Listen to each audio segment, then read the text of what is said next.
Excuse me, sir. The staff entrance is for authorized personnel only. Dr. Matthew Chambers looked up from his phone, mid-text to his eldest daughter, confirming he'd made it to the hospital. The security guard, a white man in his late 30s with a military bearing, stood blocking the checkpoint, one hand resting near his radio. Matthew had been reviewing Michael Whitmore's imaging scans on his phone, mentally preparing for the complex aortic dissection repair scheduled for 8 a.m. It was 6:47 a.m. He had time, but not much. Before we jump back in, tell us where you're tuning in from, and if this story touches you, make sure you're subscribed, because tomorrow I've saved something extra special for you. Good morning, Matthew replied evenly, reaching into his pocket for his hospital badge. I am Dr. Chambers. I have a surgery at 8. The guard's eyes narrowed, scanning Matthew's khaki pants and polo shirt, the same casual clothes he'd worn to his daughter's science fair presentation that morning. Maya had won first place for her project on cardiovascular disease. She'd insisted he stay for the award ceremony, and he'd driven straight from the school to Memorial Grace, knowing he had just enough time to scrub in and review the pre-op. The guard didn't look at the badge Matthew held out. Sir, I need to see identification, real identification. Matthew felt the familiar weight settling over him, that particular exhaustion that came from being doubted before he'd even entered a building. 15 years of practicing medicine, 247 complex trauma surgeries, board-certified, published, respected by every colleague who'd ever worked with him. None of it visible to this man who saw only skin color in casual clothes. This is my hospital ID badge, Matthew said, keeping his voice professional, controlled. He'd learned long ago that anger would be weaponized against him. My name is Dr. Matthew Chambers. I'm a trauma surgeon on staff here. Anyone can get a fake badge printed, the guard replied. His name tag read Donovan. I'm going to need you to show me a driver's license and state your business here. Behind Donovan, Matthew could see the morning shift change happening. Nurses arriving, doctors grabbing coffee, orderlies pushing equipment carts. A white physician in jeans and a t-shirt walked through the checkpoint beside them without even slowing down. Donovan didn't look at him twice. Matthew pulled out his wallet, extracted his driver's license with deliberate care. I'm Dr. Matthew Chambers, trauma surgery. I have an emergency aortic repair scheduled for 8 a.m. The patient's name is Michael Whitmore. You can verify all of this through... Hold on. Donovan took the license, examined it with theatrical suspicion, then reached for his radio. Kevin, I need you at checkpoint 3. Possible unauthorized access. That's not necessary, Matthew said, feeling his jaw tighten. Just call the OR. They're expecting me. Sir, I'm going to need you to step back from the checkpoint. At the nurse's station, 20 feet away, Nurse Jennifer Park glanced up from her computer. She'd worked with Dr. Chambers a dozen times, had seen his hands perform miracles in the OR. She recognized him instantly. But she also saw Donovan's body language, aggressive, committed to his position. She'd seen this before. Different faces, same scene. Her stomach tightened with uncomfortable recognition. Heavy footsteps approached from the security office. Kevin Murphy, senior security guard with 20 years at Memorial Grace, emerged carrying a clipboard. He was older than Donovan, weathered, with kind eyes that had seen too much. His gaze fell on Matthew, and something flickered across his face. Recognition, perhaps. Or guilt. What's the situation, Travis? Kevin asked, but his voice lacked conviction. Gentleman here claims to be a doctor, says he has surgery scheduled. No proper identification, just his badge. He held up Matthew's hospital ID like it was evidence in a criminal case. Kevin glanced at the badge, then at Matthew's face. His mouth opened slightly, then closed. He knew. Matthew could see it in the way the older guard's eyes wouldn't quite meet his. Kevin Murphy had been working the front desk 3 months ago when Matthew had rushed in after a multiple vehicle accident on the highway. Had watched him save 4 lives in 6 hours. I recognize Dr. Chambers from previous shifts, Kevin said quietly. You're sure? Travis challenged. How do you know it's really him? Could be someone using his name. I'm quite sure, Kevin replied, but he didn't move to override his partner, didn't step forward to defuse the situation. Just stood there, clipboard in hand, silent complicity written across his uncomfortable expression. Matthew's phone vibrated. A text from the OR. Dr. Chambers, patient is prepped. Where are you? My patient is in pre-op. He has a ruptured aortic dissection. This is a time-sensitive surgery. Travis's hand moved to his radio again. Sir, I'm going to need you to leave the premises before we have a problem. Jennifer Park stood up from her station, her chair scraping loudly against the floor. She took 3 steps toward the checkpoint, then stopped. Her heart hammered. She'd seen what happened to staff who challenged security, the write-ups, the hostile work environment. But Dr. Chambers had a patient coding in pre-op. Someone had to say something. She took another step forward. Officer Donovan, she called out, her voice not quite steady. That's Dr. Matthew Chambers. He's trauma surgery. I've worked with him. Travis turned, his expression hardening. Ma'am, please stay back. This is a security matter. I'm telling you, that's Dr. Chambers. He has surgery scheduled. Ma'am, I need you to step back now. Travis's voice rose. Sir, this is your final warning. Leave the premises voluntarily, or I will call hospital police to remove you. Matthew closed his eyes briefly. He thought of his daughters, of the conversation he'd had with them just last week after Maya came home crying because her teacher had accused her of cheating on a test. Couldn't believe a black girl could score that high without help. He'd told her, stay calm. Document everything. Let your work speak for itself. Don't give them ammunition by losing your temper. He opened his eyes and looked directly at Travis Donovan. Call hospital police, Matthew said quietly, but also call the OR and tell them why their surgeon is delayed. And call Director Reeves, because in about 15 minutes when Michael Whitmore codes and no one else in this hospital can perform the procedure he needs, you're going to want her to know exactly why the only surgeon qualified to save his life was standing at this checkpoint while you refused to verify my credentials. Travis's hand tightened on his radio. His face flushed. Are you threatening me? I'm stating facts. Matthew's voice remained steady, controlled, professional. Make your calls, Officer Donovan. All of them. Travis reached for his radio, and the morning shift change continued around them, indifferent and endless. Preparing and narrating this story took us a lot of time, so if you were enjoying it, subscribe to our channel. It means a lot to us. Now back to the story.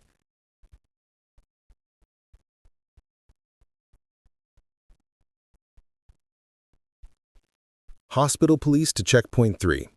Travis's voice crackled through the radio system, carrying down the corridor with officious authority. Possible trespasser, refusing to leave hospital property.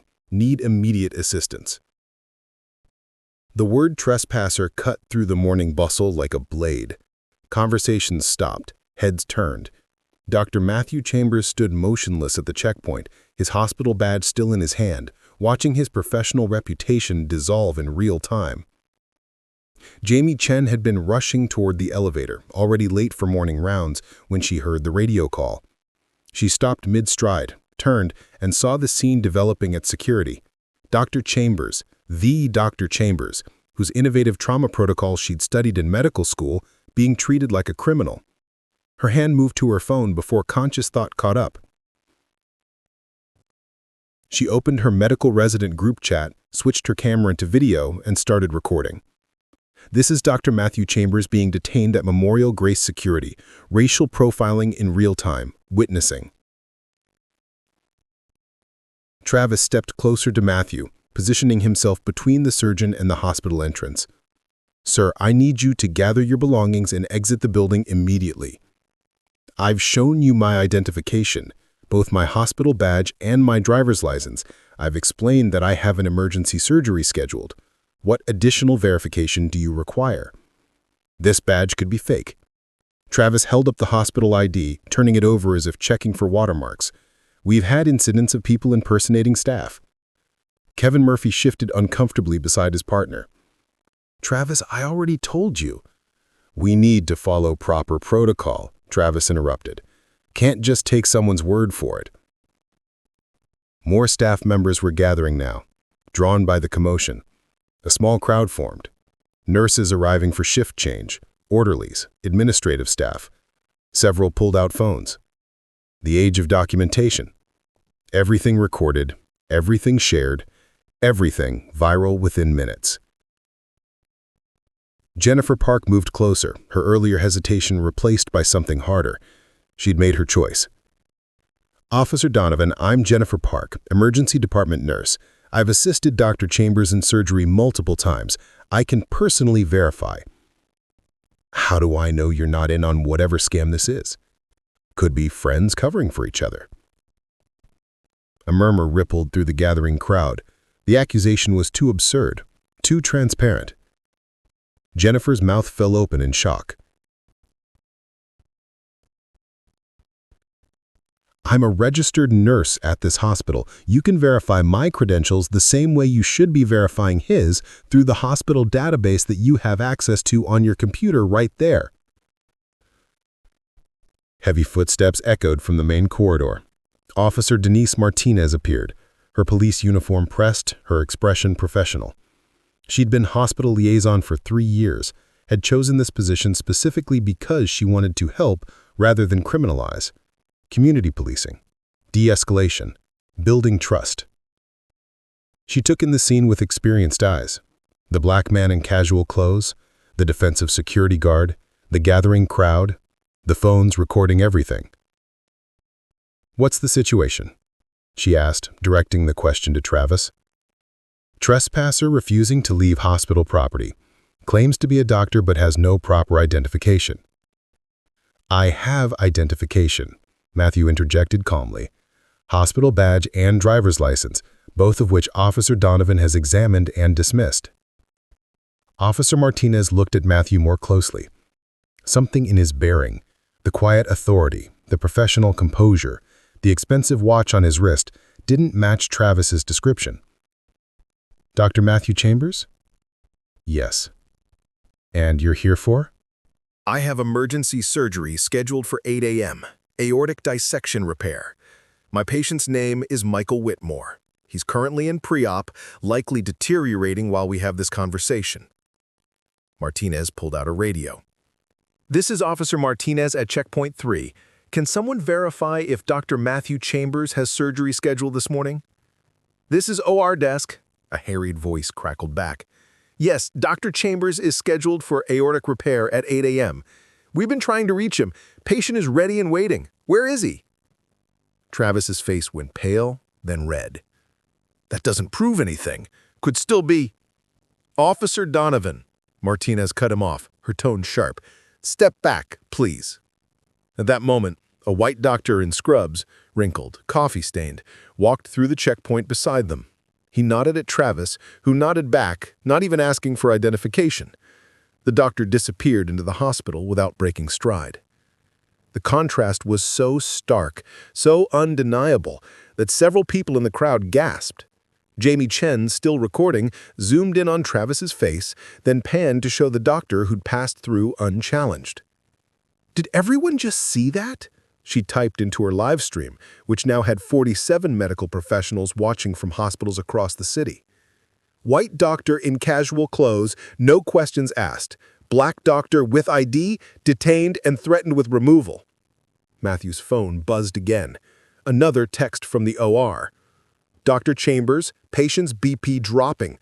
170/95. We need you now. He held up the phone so Officer Martinez could see.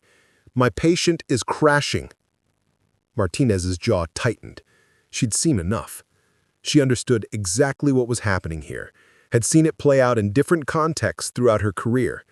The careful dance of profiling dressed up as protocol. She turned to Travis with barely controlled frustration. Officer Donovan, Dr. Chambers is clearly who he says he is. He has proper identification, his credentials check out through the OR, and we have multiple witnesses vouching for him. But the protocol says, the protocol, Martinez interrupted, her voice dropping to a dangerous quiet, says we verify credentials, which we've now done. Release Dr. Chambers immediately. Travis's hand hovered near his radio, his body language screaming resistance. I was just doing my job, following the rules about suspicious individuals. I'm not suspicious, Matthew said, and for the first time, anger leaked into his voice. I'm a black man in casual clothes. That's what you found suspicious. Nothing I did, nothing about my behavior, just my skin color not matching your expectation of what a surgeon looks like." The words hung in the air, undeniable and damning. Jamie's live stream viewer count hit 89. Comments flooded in from doctors, nurses, medical students, all expressing outrage. Jennifer Park stepped forward again, finding her courage. "I witnessed the entire interaction. Dr. Chambers was completely professional. He showed his credentials immediately. Officer Donovan refused to verify them properly and made the decision to detain him based on appearance alone." 3 other nurses joined her, forming a line. They'd all worked with Dr. Chambers.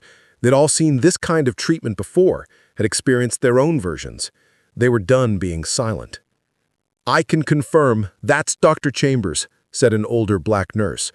"I've assisted in his surgeries," added a young white nurse, her voice shaking but determined. "This is racial profiling, and it's being documented." Kevin Murphy finally found his voice, though it came out barely above a whisper. "Travis, I told you, I recognized him.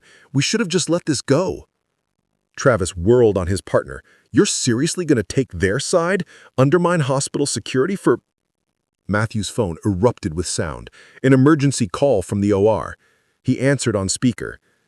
"Dr. Chambers, where the hell are you?" Dr. Amara Okonkwo's voice cut through like a scalpel. "Michael Whitmore's aorta is dissecting further. His blood pressure's dropping. We need you in this OR right now or this kid is going to die." The chief of surgery. Matthew felt a flash of relief, mixed with deeper concern. Dr. Okonkwo didn't know what was happening down here, but she was about to find out. "I'm at the security checkpoint. I've been detained by hospital security and prevented from entering the building." There was a beat of absolute silence on the other end of the line. Then, "What did you just say?" "I said I'm being detained at Checkpoint 3 by Officer Travis Donovan. He's refusing to verify my credentials and—" "Stay exactly where you are." Dr. Okonkwo's voice had gone from urgent to lethal. "I'm coming down right now. Nobody moves, nobody leaves. And someone better have a damn good explanation for why my lead trauma surgeon is being treated like a criminal while his patient codes." The line went dead. Travis's face had gone from red to ashen. He looked at Officer Martinez, at Kevin Murphy, at the phones recording everything, at the crowd of witnesses, at the undeniable reality of what he'd done.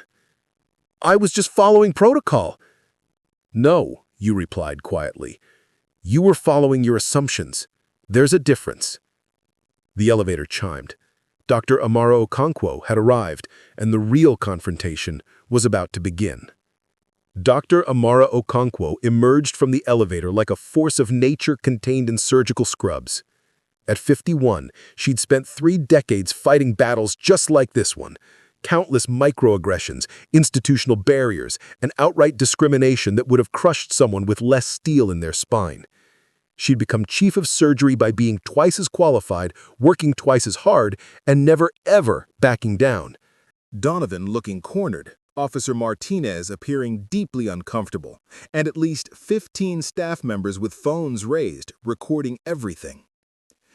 "Someone," Dr. Okonkwo said with surgical precision, "explain to me why Dr. Matthew Chambers, who should currently be saving a patient's life in OR 7, is instead standing at a security checkpoint." Travis straightened, trying to recover his authority. "Ma'am, I was following proper security protocol for suspicious individuals attempting to—" "Suspicious?"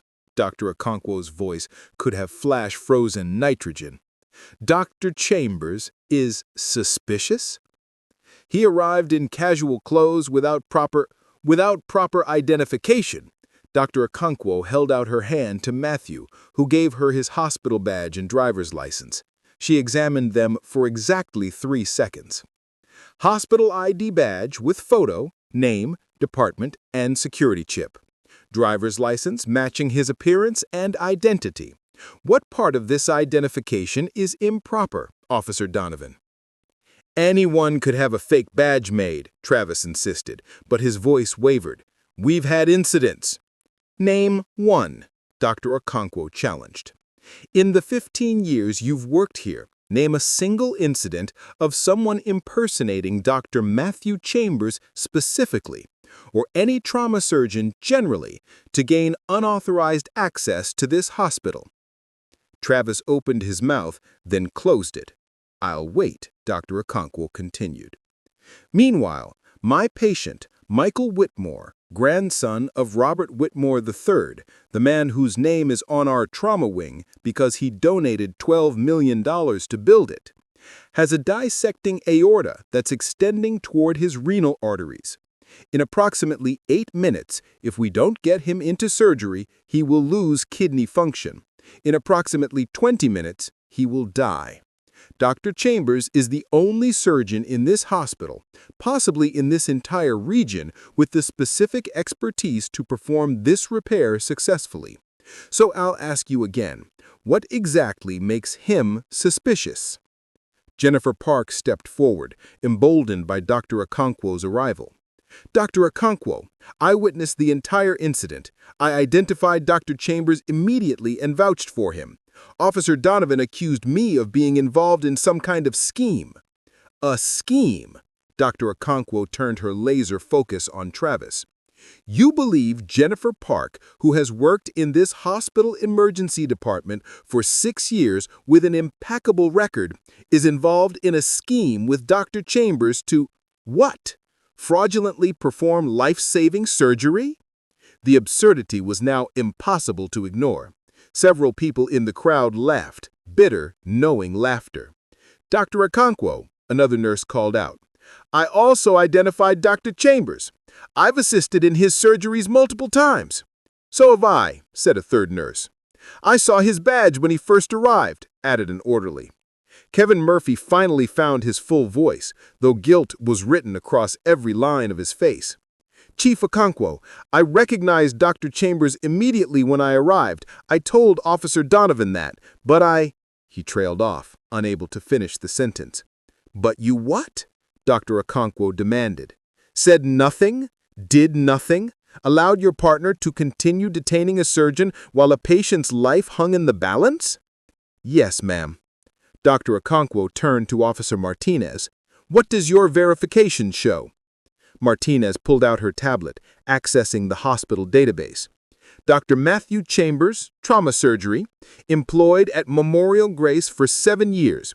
Board certified, current privileges include all Level 1 trauma procedures. Security clearance, all areas. Emergency contact surgery scheduled for 8 a.m., patient Michael Whitmore, OR 7. She looked up.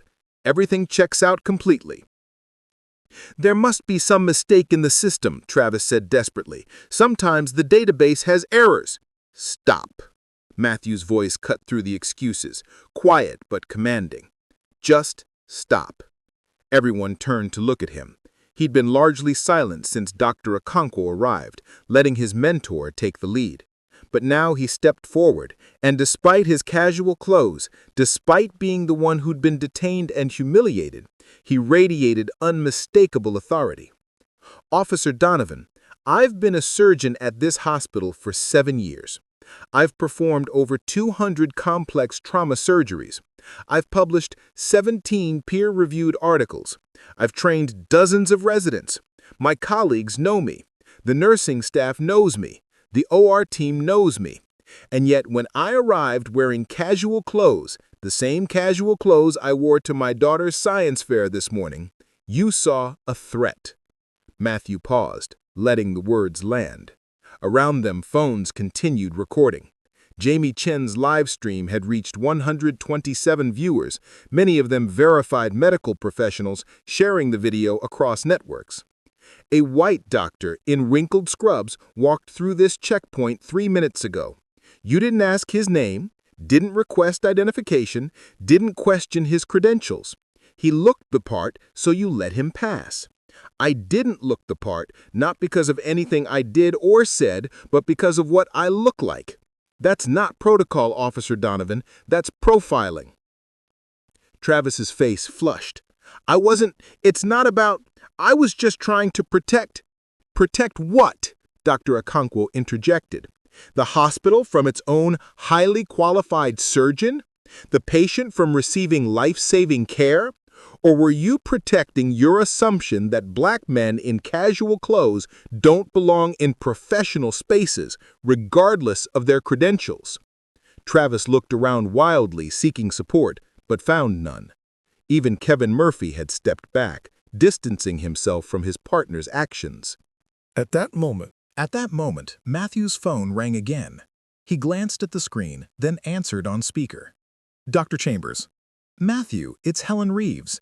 The hospital director's voice was tight with controlled panic. I just heard from the OR. What's happening? Director Reeves, I'm standing at security checkpoint 3. I arrived at 6:47 a.m. for emergency surgery scheduled at 8 a.m.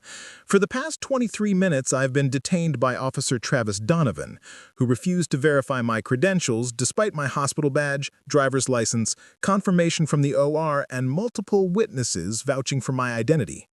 There was a sharp intake of breath on the other end. Put me on speaker. Matthew complied. Reeves' voice filled the checkpoint area. This is Director Helen Reeves. Dr. Chambers is one of our most respected trauma surgeons. He should have been granted immediate access the moment he presented his hospital badge. Officer Donovan, you are to release Dr. Chambers immediately and report to my office. Officer Martinez, please escort Dr. Chambers to OR 7 with all possible speed. Dr. Okonkwo, I'm en route to you now. We'll discuss this incident in detail after the surgery. Travis opened his mouth to protest, but Dr. Okonkwo cut him off with a single raised hand. Dr. Chambers, she said, go save your patient. I'll handle everything here. Matthew looked at his mentor, then at the crowd of witnesses who'd found their voices, then at Travis Donovan, who stood frozen in the wreckage of his own biases. We're not done here, Matthew said quietly.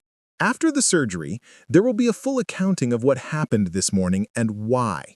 This isn't about me being inconvenienced. This is about a patient who nearly died because institutional racism is still allowed to operate unchecked in this hospital. He turned and walked toward the hospital entrance, Officer Martinez falling into step beside him. Behind him, he could hear Dr. Okonkwo's voice, beginning what promised to be a devastating interrogation of Travis Donovan. But right now, Michael Whitmore was dying, and Matthew Chambers had a life to save. The real reckoning would come after. Dr. Amara Okonkwo didn't raise her voice. She didn't need to. Officer Donovan, she said with surgical precision, in 15 years at this hospital, how many white doctors have you detained at this checkpoint? Travis shifted his weight, hand still hovering near his radio. I don't keep statistics on. The answer is 0. Dr. Okonkwo pulled out her phone. I'm documenting this for the record.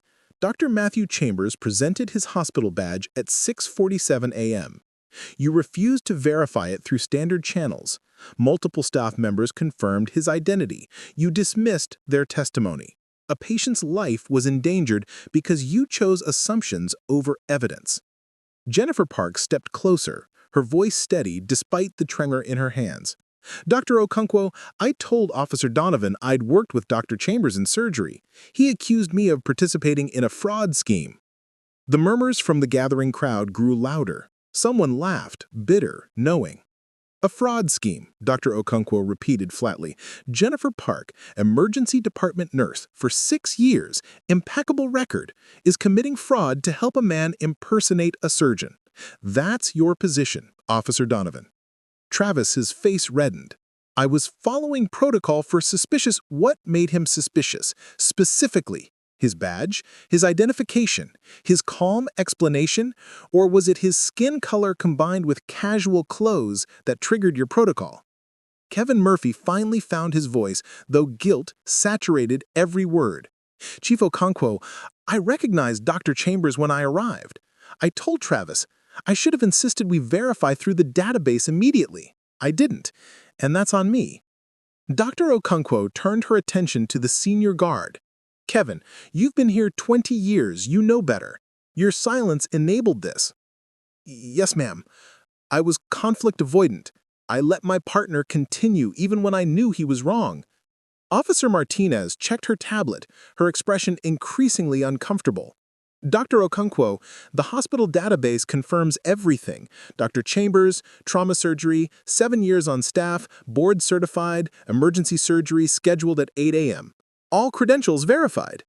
There could be errors in the system, Travis insisted weakly. Dr. Okonkwo's phone rang. She answered on speaker. Yes? Dr. Okonkwo, this is the OR desk. Dr. Chambers is scrubbing in now, but Michael Whitmore's condition has deteriorated significantly during the delay. The dissection has extended. We need you to notify administration. This is going to be a much more complex procedure. How complex? Dr. Chen says another 10 minutes? And it might have been inoperable. The words fell like stones into the silence. 10 minutes. Travis Donovan's biases had brought this patient within 10 minutes of death. Dr. Okonkwo ended the call and looked directly at Travis. You nearly killed a 19-year-old because you couldn't imagine a black man in casual clothes being a surgeon. Michael Whitmore, Robert Whitmore III's grandson. Travis went pale. The Whitmore name meant something. 12 million in donations. The trauma wing bears their name, the new research facility, the pediatrics expansion. Jamie Chen's live stream had exploded. 340 viewers now, many of them verified medical professionals sharing the video across networks. Comments poured in. How is this still happening in 2025? That hospital is about to face serious consequences. This is why black doctors leave medicine. The elevator chimed. Director Helen Reeves emerged, flanked by hospital legal counsel and the head of HR. She took in the scene with practiced efficiency. The detained surgeon now in surgery, the defensive security guard, the crowd of witnesses, the phones recording everything. "Someone give me the full situation," Reeves said. "Now." Dr. Okonkwo stepped forward. Dr. Matthew Chambers arrived at 6:47 a.m. for emergency surgery. He presented his hospital badge and driver's license. Officer Donovan refused to verify his credentials through proper channels, accused him of fraud, detained him for 26 minutes, and created a delay that nearly killed his patient. Multiple witnesses have confirmed Dr. Chambers' identity. The entire incident has been recorded and is currently being viewed by hundreds of people across medical networks. Reeves's jaw tightened. She turned to Travis. "Officer Donovan, is this accurate?" "I was following security protocol. Answer the question. Did you refuse to verify Dr. Chambers' credentials through the hospital database when presented with his badge?" Travis hesitated. Yes, but did multiple staff members vouch for his identity? They could have been mistaken. Yes or no?" "Yes." Reeves looked at her legal counsel, who gave a grim nod. The liability was massive. The reputational damage was already spreading. The patient was Robert Whitmore's grandson. "Officer Donovan, you're placed on immediate administrative leave pending investigation. Kevin Murphy, you're suspended for 48 hours for failure to intervene. We'll convene an emergency review board this afternoon." Travis's hands clenched into fists. "I've given 15 years to this hospital. I was protecting—" "You were protecting your assumptions," Dr. Okonkwo said quietly, "and a patient nearly died because of it." Reeves's phone buzzed. She glanced at it and her expression shifted. "Robert Whitmore III has arrived? He's asking why his grandson's surgery was delayed." Dr. Okonkwo met the director's eyes. "Then he needs to hear the truth. All of it." The conference room felt suffocating. Director Helen Reeves sat at the head of the table, legal counsel on one side, HR director on the other. Dr. Okonkwo refused to sit, standing with arms crossed. Travis Donovan looked diminished somehow, his security uniform hanging differently. Officer Martinez stood by the door, professional but clearly troubled. "Let's establish facts," Reeves began, her director voice firmly in place. "This incident has been recorded by multiple witnesses. It's currently circulating on social media and medical forums. Our largest donor's grandson is in surgery after a delay caused by security, and Dr. Chambers was subjected to what appears to be racial profiling." "There's no appears to be," Dr. Okonkwo said sharply. Ellen, let's not soften this. Dr. Chambers presented valid credentials. He was detained anyway. A white doctor walked through that same checkpoint unchallenged 3 minutes later. The pattern is clear. Travis leaned forward. I've stopped actual intruders before. I was recently passed over for promotion because they said I needed to demonstrate more vigilance. I was trying to be thorough. By assuming a black surgeon was an imposter, Dr. Okonkwo's voice could cut steel. What specifically about Dr. Chambers' behavior warranted detention? What action did he take? Silence stretched across the conference room. He existed in casual clothes while black. That's what you found suspicious. Not his badge, not his calm demeanor, not his professional explanation. His skin color didn't match your mental image of what a surgeon looks like. Legal counsel cleared his throat. From a liability perspective, we need to craft careful messaging. Messaging? Dr. Okonkwo turned on him. We have a discrimination incident documented from multiple angles, now viral across medical networks, and you want to craft messaging? How about we start with the truth? Reeves held up a hand. Dr. Okonkwo, I understand your anger. Do you? The chief of surgery's voice was quiet now, which somehow made it more powerful. Helen, you and I have worked together for 8 years. You've implemented diversity training, hired consultants, written policies. But this morning, when those policies failed spectacularly, your instinct is damage control rather than accountability?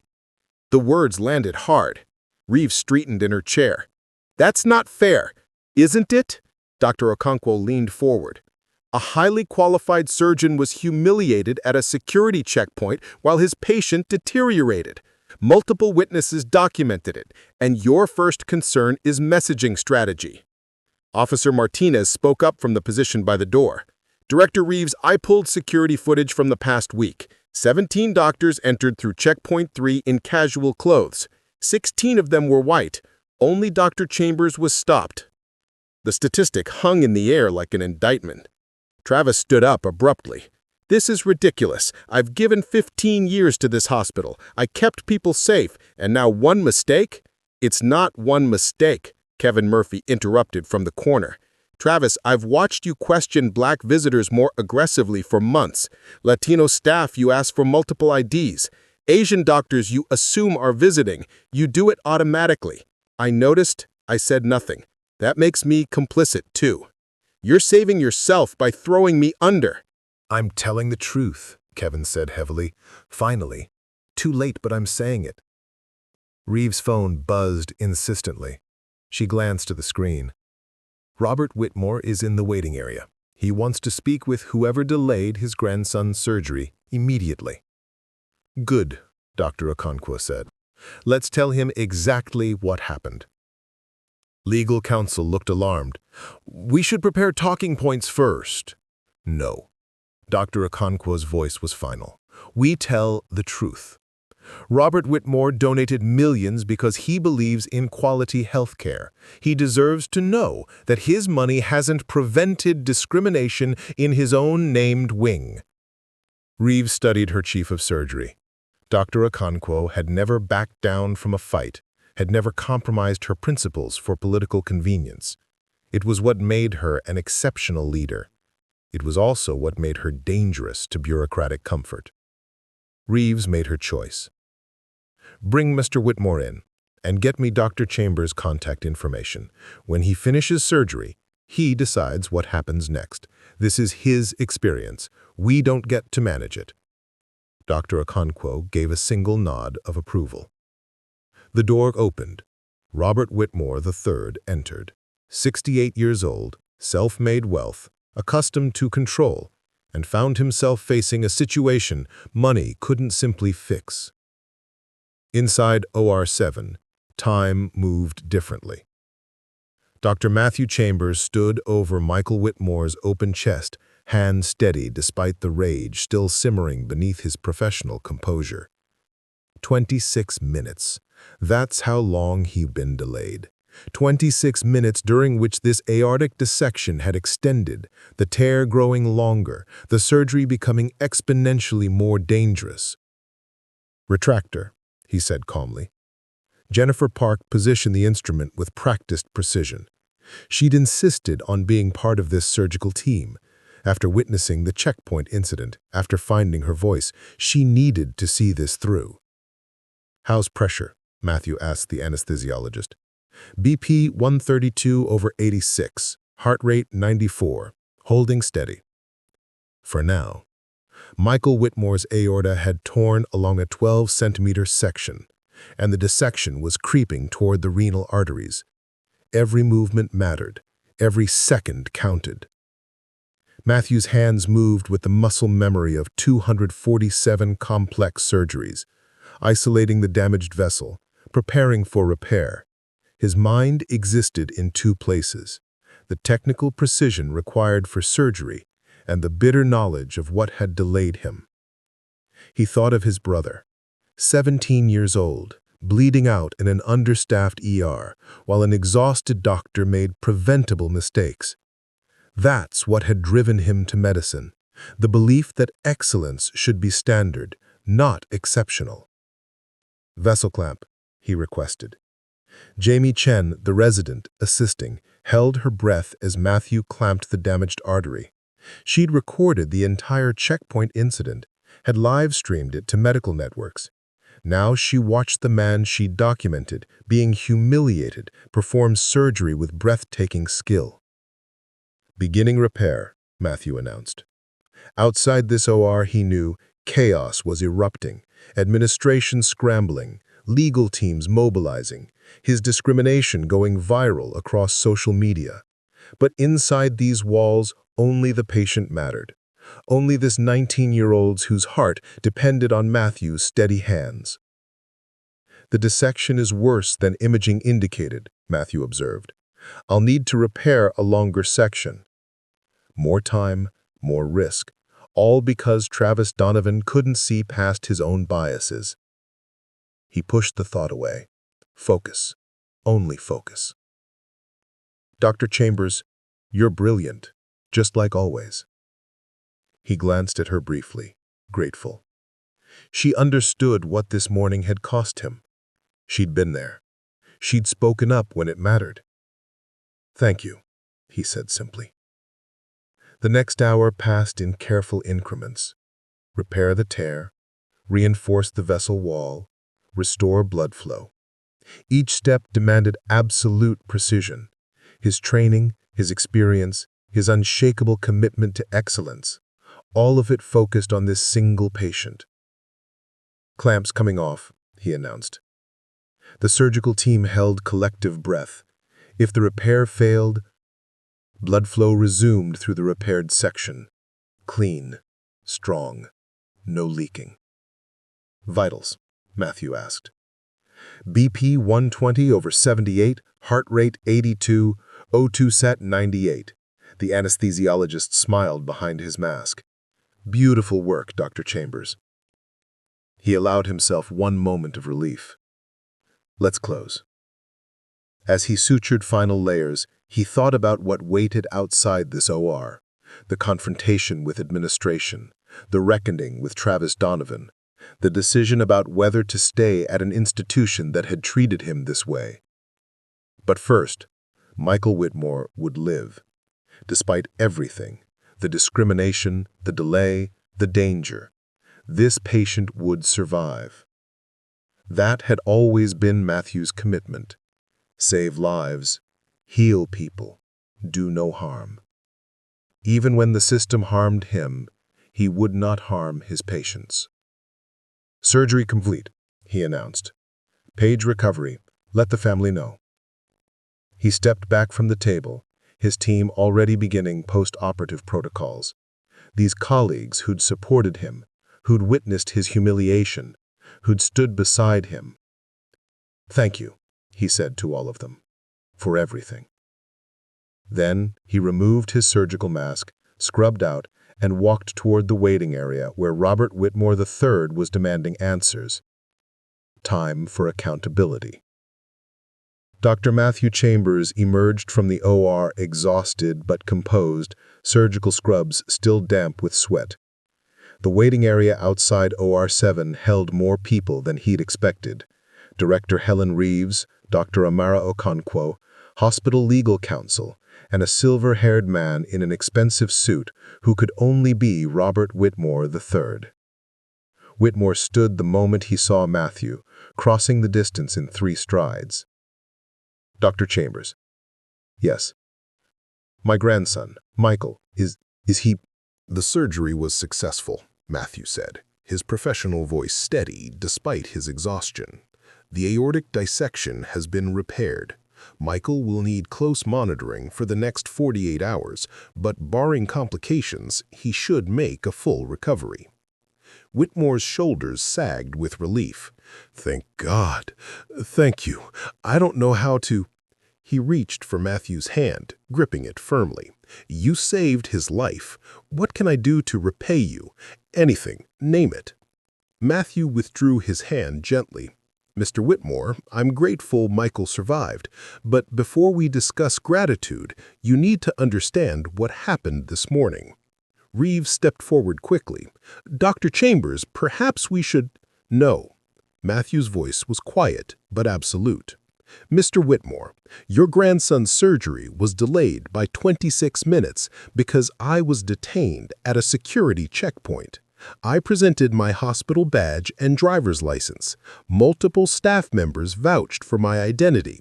Hospital security refused to verify my credentials through standard channels and accused me of fraud. Whitmore's expression shifted from gratitude to confusion. I don't understand. Why would security? Because I'm a black man wearing casual clothes, Matthew said simply. Your security guards saw me and assumed I was an imposter, a trespasser, someone who didn't belong in this hospital, despite my credentials, despite my 7 years on staff, despite having an emergency surgery scheduled. The words landed like physical blows. Whitmore looked at Reeves, then at Dr. Okonkwo, seeking contradiction. He found none. While I was being detained, Michael's aortic dissection extended. The surgery became significantly more complex. Another 10 minutes of delay, and the damage might have been inoperable. Jesus Christ, Whitmore breathed. Who did this? Travis Donovan, hospital security, Dr. Okonkwo provided. 15 years on staff, no previous incidents on record. But this morning, he profiled Dr. Chambers, refused to follow verification protocols, and endangered your grandson's life. Whitmore turned to Reeves. This happened in my trauma wing, the facility I funded? Yes, Matthew said before Reeves could soften it. Mr. Whitmore, I need you to understand something. This isn't just about one security guard's bias. This is about institutional culture. Your donations fund equipment and buildings, but they haven't prevented discrimination. I'm not the first black doctor to experience this. I won't be the last unless systemic changes are implemented. Legal counsel shifted uncomfortably. Dr. Chambers, we are prepared to offer formal apology and... I don't want apologies. I want accountability, real, measurable change. He pulled out his phone, opening the notes he'd been composing mentally during surgery. Here's what I'm requiring. First, full investigation into this incident with transparent findings. Second, immediate implementation of revised security protocols requiring database verification before any staff member can be detained. Third, mandatory implicit bias training for all employees, not optional, not online modules people click through, real training with real consequences for non-compliance. Reeves opened her mouth to respond, but Matthew wasn't finished.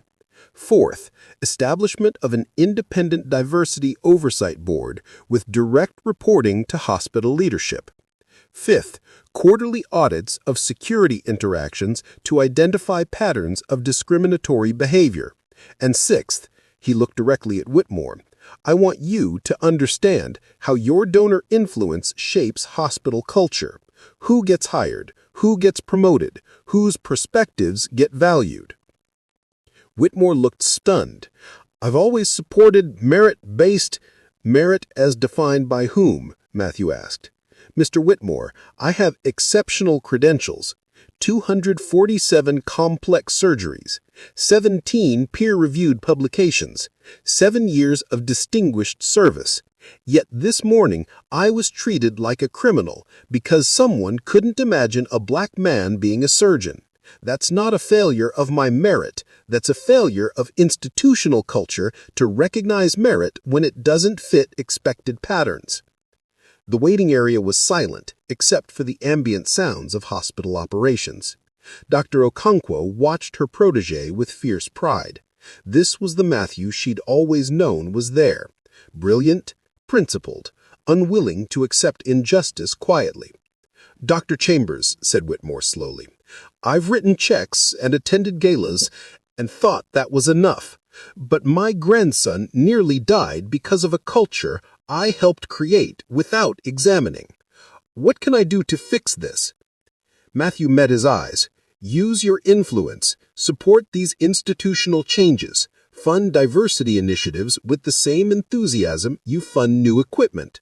And listen, really listen, when people tell you about discrimination instead of dismissing it as isolated incidents." Reeves finally found her voice. "Dr. Chambers, we accept your conditions, all of them. We'll begin implementation immediately." "Good," Matthew said, "because I'm deciding whether to continue working here. This hospital needs me, you've made that clear today. But I need to know if you're committed to real change or just managing this crisis until it goes away." He looked at each of them in turn. "I'll give you 48 hours to demonstrate that commitment. If I see genuine action, I'll stay.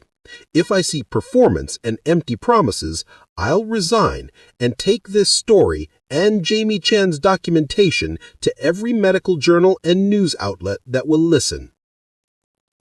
The threat was clear. The power dynamic had completely reversed.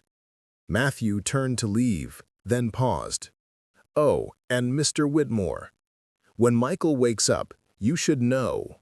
He attends an HBCU. He's majoring in social justice. He chose values opposite to the system that discriminated against me. You might want to ask yourself what your grandson would think about what happened here today." With that, Dr. Matthew Chambers walked away, leaving them to reckon with everything he'd forced them to see. Robert Whitmore III requested a private room. Matthew agreed, curious despite his exhaustion. They sat in a small consultation office, the kind where doctors delivered difficult news to families. The irony wasn't lost on either of them. "Dr. Chambers," Whitmore began, then stopped, started again. "I don't know how to. I've spent my entire life building things, businesses, wealth, influence. I thought that's what mattered. Working hard, succeeding, giving back through donations. Those things do matter," Matthew said carefully, "but they're not enough." Whitmore looked at his hands, weathered, aged, hands that had signed checks for millions, but hadn't prevented this morning's discrimination. "Tell me about your background, please. I need to understand." Matthew studied him. This wasn't deflection. Whitmore genuinely wanted to learn. "I grew up in a working-class neighborhood, first in my family to attend college. My younger brother died at 17 from preventable trauma injuries because the ER was understaffed and the doctor was exhausted. That's what drove me to medicine, believing that excellence in healthcare should be standard, not exceptional. I'm sorry about your brother." "Thank you. But here's what you need to understand, Mr. Whitmore. I've spent my entire career being twice as good to be considered equal. Perfect grades weren't enough. I needed perfect grades plus research, plus volunteer work. Getting into medical school wasn't enough. I needed to prove I deserved to be there every single day. Becoming a surgeon wasn't enough. I still get mistaken for janitors, orderlies, anyone except a doctor." Whitmore flinched. "That must be, Exhausting, Matthew finished. It is. And this morning was just another reminder that no amount of credentials, no level of expertise, no years of distinguished service can protect me from someone's biased assumptions. They sat in silence for a moment. Then Whitmore asked, "What would real change look like to you?" "It would look like what happened this morning being impossible. Security protocols that require verification before detention. Hiring practices that diversify leadership so one perspective doesn't dominate. Training that addresses implicit bias seriously, not as a checkbox exercise. And accountability, real consequences when discrimination occurs.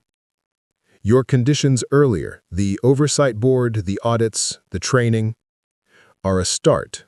But Mr. Whitmore, I need you to understand something critical. Your donations give you enormous influence over hospital culture. The wings you fund, the positions you endow, the advisory boards you sit on, they all reflect whose perspectives get valued and whose get overlooked." Whitmore looked uncomfortable. "I've always insisted on merit-based decisions. Merit as defined by systems that were never designed to recognize people who look like me. Mr. Whitmore, I'm not saying you're intentionally perpetuating discrimination. I'm saying you have power, and that power has been used in ways that maintain existing hierarchies, even unintentionally." A knock interrupted them. Dr. Okonkwo entered. "Michael is waking up, briefly. He's asking for both of you." They walked together to recovery. Michael Whitmore looked small in the hospital bed, tubes and monitors surrounding him, but his eyes were alert when they focused on Matthew. "You're my surgeon?" Michael asked, his voice rough from intubation. "I am, Dr. Matthew Chambers. You're going to be fine, Michael." "Thank you." Michael's gaze shifted to his grandfather. "Gramps, what happened?" "They said there was a delay." Robert started to answer, but Matthew spoke first. "Your surgery was delayed because I was detained at security. Racial profiling. It's been addressed, and you're safe now." Michael's eyes widened with understanding, then anger. "In our hospital? The one with your name on it?"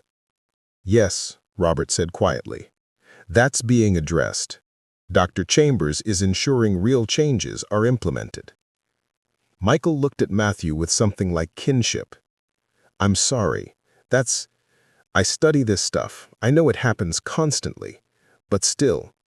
He winced as pain medication made him drowsy. "Rest," Matthew said professionally. "We can talk more when you're stronger." As Michael drifted back to sleep, Robert watched his grandson with new eyes. "He chose to attend an HBCU despite I didn't understand why. I thought he was making things harder for himself. He was choosing to be part of something bigger than himself, learning from perspectives different from his own. That's not making things harder. That's growth." Robert nodded slowly. "Dr. Chambers, I meant what I said earlier. I want to help fix this. Use my influence properly. But I need guidance. I don't want to make things worse by assuming I know what's needed." "Then start by listening," Matthew replied. "Fund diverse voices instead of speaking over them. Support structural changes instead of symbolic gestures. And when people tell you about discrimination, believe them, instead of requiring perfect evidence to justify their experiences." "I can do that," Robert said. "I will do that." Matthew studied him, this wealthy donor who'd built trauma wings but hadn't examined the culture within them. "Mr. Whitmore, I believe you're sincere, but this work is ongoing. It doesn't end with one policy change or one donation. It requires continuous commitment." "Then that's what I'll give." Robert extended his hand again. This time Matthew shook it, not as supplicant to benefactor, but as equals committed to the same goal. Outside the recovery room, Dr. Okonkwo waited. How did it go? He's learning. We'll see if he follows through. And you? Are you staying? Matthew looked back at Michael's room, at this 19-year-old whose life he'd saved despite everything. 48 hours. If they demonstrate real commitment to change, I'll stay. This hospital needs systemic transformation, and I can be part of that. But I won't sacrifice my dignity waiting for promises that never materialize. Dr. Okonkwo smiled, fierce, proud. Whatever you decide, I support you. I know. That's why I can do this. The HR conference room felt smaller with Travis Donovan's future compressed into it. He sat at one end of the table, union representative beside him. Across from him, Director Reeves, HR Director Patricia Chen, hospital legal counsel, and workplace psychologist Dr. Sarah Martinez. Dr. Matthew Chambers sat slightly apart, observer rather than participant. He'd chosen to attend, needed to see the full process. Officer Donovan, Patricia began, we're here to review the incident from this morning. We have video documentation, multiple witness statements, and database records. Before we proceed, do you understand why you've been placed on administrative leave? Travis's jaw was tight. Because Dr. Chambers filed a complaint. No, Dr. Martinez corrected. Because you detained a qualified surgeon, ignored proper verification procedures, and endangered a patient's life through discriminatory profiling. Dr. Chambers didn't file a complaint. Witnesses documented your actions, and institutional accountability requires investigation. Patricia opened a file. Your personnel record shows 15 years of service, letters of commendation, no previous discrimination complaints.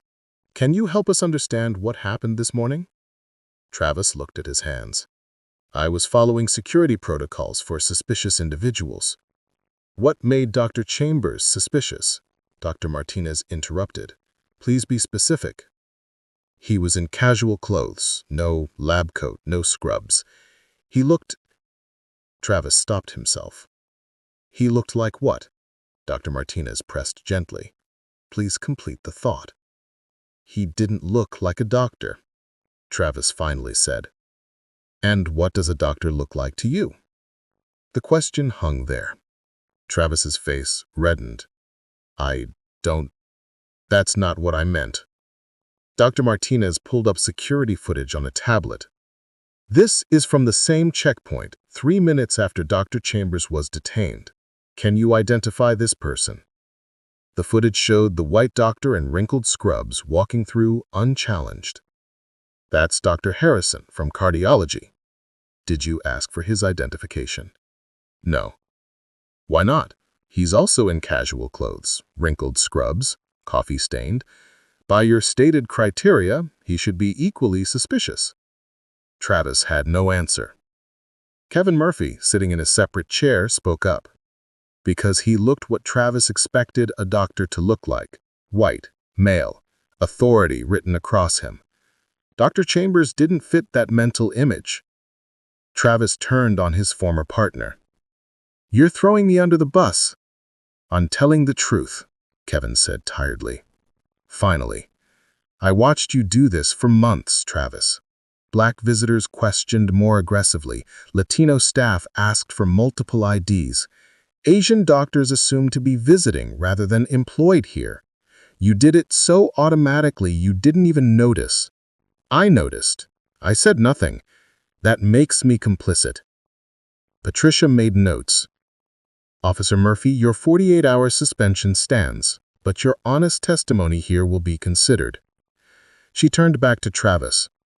Officer Donovan, I'm going to show you something. She opened her laptop, pulling up Jamie Chen's live stream footage. This is you this morning, from multiple angles. Travis watched himself on screen, saw himself on screen, saw his aggressive posture, heard his dismissive tone, watched himself accuse Jennifer Park of fraud, saw the white doctor walk past unchallenged.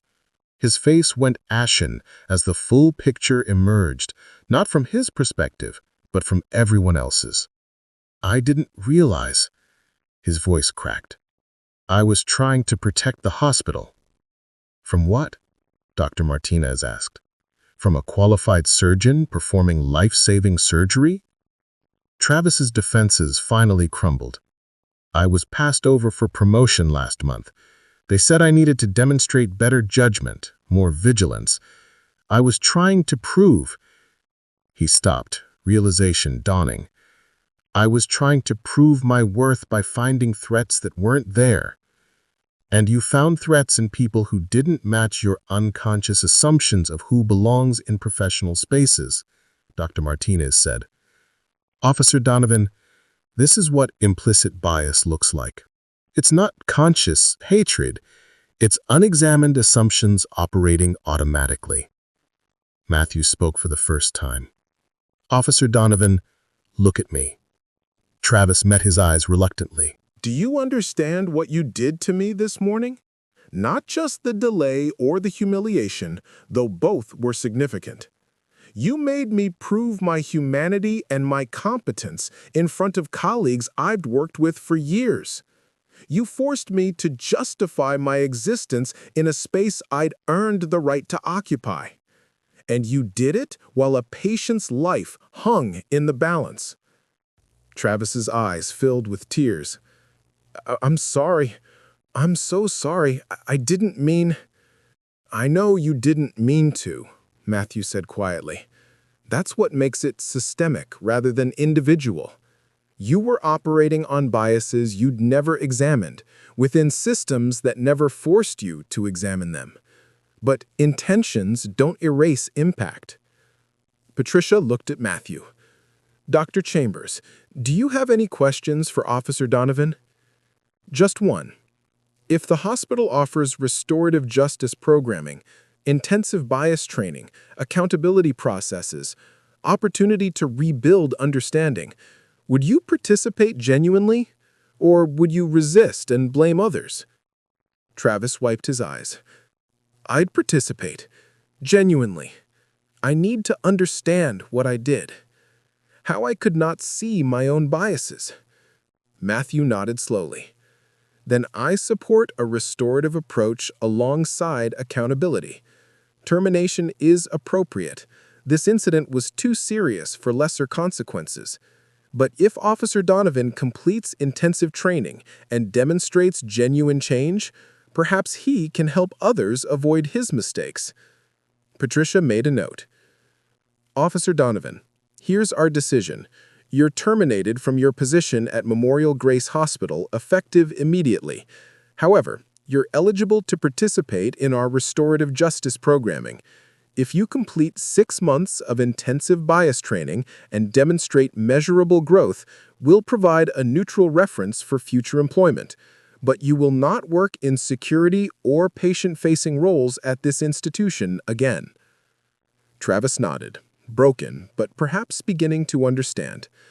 Thank you. Dr. Chambers, I know my apology isn't enough, but I am truly sorry. I'll do the work, I promise. Then use this experience to help others see their own biases before they cause harm. That's how you make amends, not by apologizing to me, but by preventing this from happening to others. He walked out of the conference room, leaving Travis to face the consequences of biases he'd never examined. But systemic change required more than one person's reckoning. It required institutional transformation. And that was just beginning. 3 months later, Dr. Matthew Chambers entered Memorial Grace Hospital through the staff entrance at 6:47 a.m., wearing khakis and a polo shirt after his daughter's soccer game. He approached Checkpoint 3 with his hospital badge ready.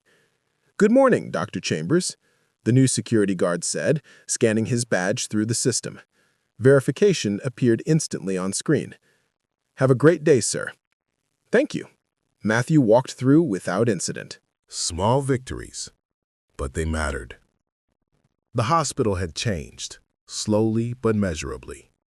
Revised security protocols now required database verification before any detention. An independent diversity oversight board met monthly, reviewing incidents and recommending policy changes.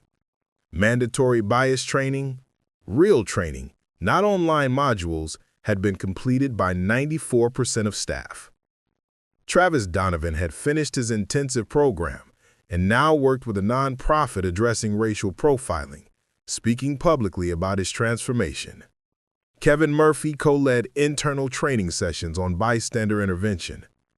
Jennifer Park co-chaired the diversity committee, her voice finally valued rather than dismissed.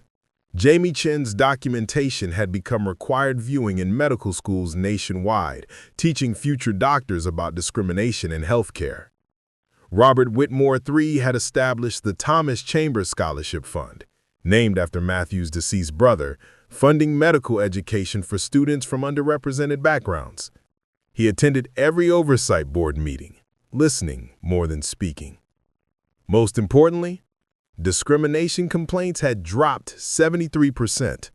Not eliminated, the work was never finished, but measurably reduced. Matthew entered OR 7, where a diverse team of surgical residents waited. He thought about his brother, about Maya asking why he had to work harder than everyone else, about Michael Whitmore, now recovered and volunteering at the hospital's community clinic. Change was possible, not through single moments of confrontation, but through sustained commitment to accountability. "Good morning, everyone," Matthew said to his team. "Let's talk about today's procedure." He belonged here. He'd always belonged here. The difference was, now the institution recognized it too. Up next, you've got 2 more standout stories right on your screen. If this one hit the mark, you won't want to pass these up. Just click and check them out. And don't forget to subscribe and turn on the notification bell so you don't miss any upload from us.